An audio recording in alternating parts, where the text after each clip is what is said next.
করেছে। 11 লক্ষ কোটি টাকার উপরে এই দেশ থেকে পাচার করে বিদেশে বিভিন্ন সম্পদের পাহাড় তারা তৈরি করেছে।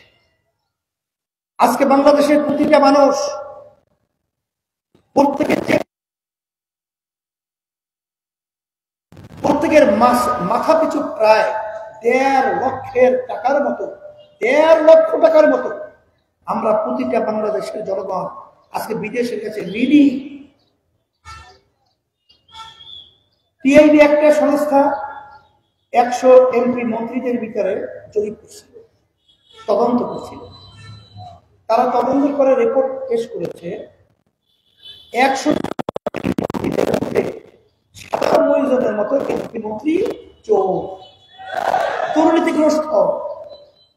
এখন অনেকে বলতে হুজুর তিনজন তো ভালো, 3 জনও বলে চোর, একটু কম চোর। একটা প্রশ্ন করে যে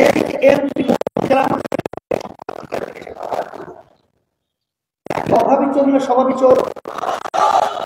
এখন এই স্বভাবী চোরদের 2-1 হাত কাটা দরকার আছে নাই? যদি একটা স্বভাবী চোর হাত কাটেন বাংলাদেশ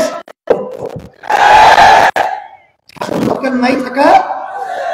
আজকে সৌদি আরব সহ আপনি দেখবেন যেখানে এই নিয়মিত আদর্শ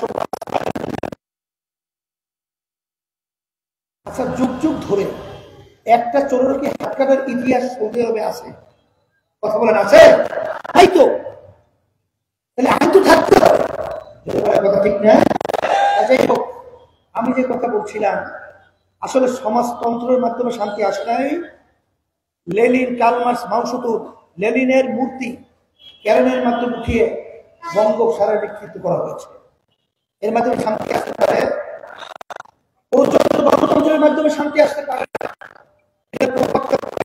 প্রেসিডেন্ট আমেরিকার আব্রাহাম লিঙ্কন তিনি বলছিলেন, government of the people, by the people, for the people, সমস্ত ক্ষমতার মালিক জনগণ।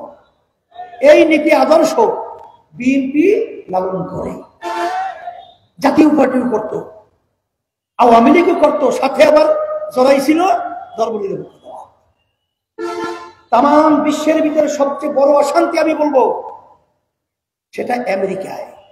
কারণ তাম দুনিয়ার ভিতরে সবচেয়ে বেশি আত্মহত্যা হয়েছে সেই দেশটার নাম কি? আমেরিকা। আত্মহত্যার পথ যাদের ইমান নাই কখন বেছে নেয়? যখন অশান্তির চরম পর্যায়ে পৌঁছে যায়।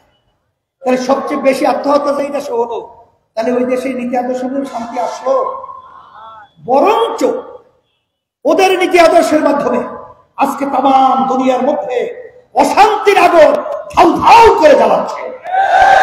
আজকে ফিলিস্তিনের মধ্যে আমার মুসলমান ভাইদেরকে, আমার মা বোনদেরকে, আমার ছোট বাচ্চাদেরকে যেভাবে নির্মমভাবে হত্যা করছে, এটা কোনো আদর্শ হতে পারে না, এটা কোনো মানবতা হতে পারে না, এটা সুয়ারের নীতি, কুটনীতি,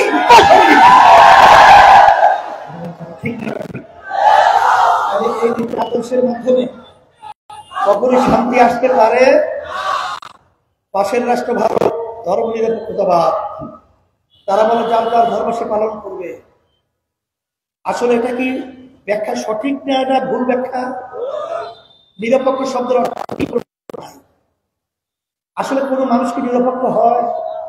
হিন্দু তাদের ধর্মপক্ষ অবলম্বন করবে না, খ্রিস্টান তাদের ধর্মপক্ষ অবলম্বন করবে না, আমরা মুসলমান আমাদের ধর্ম আমরা পক্ষ অবলম্বন করবো না।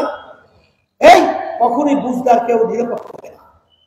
নিরপেক্ষ হয় নাস্তিক, ধর্মকর্ম মানে না। কথা ঠিক কিনা? এই জন্য আওয়ামী লীগের এক সেক্রেটারি প্রাক্তন সে বলছিল, আমি হিন্দু না, আমি মুসলমান না।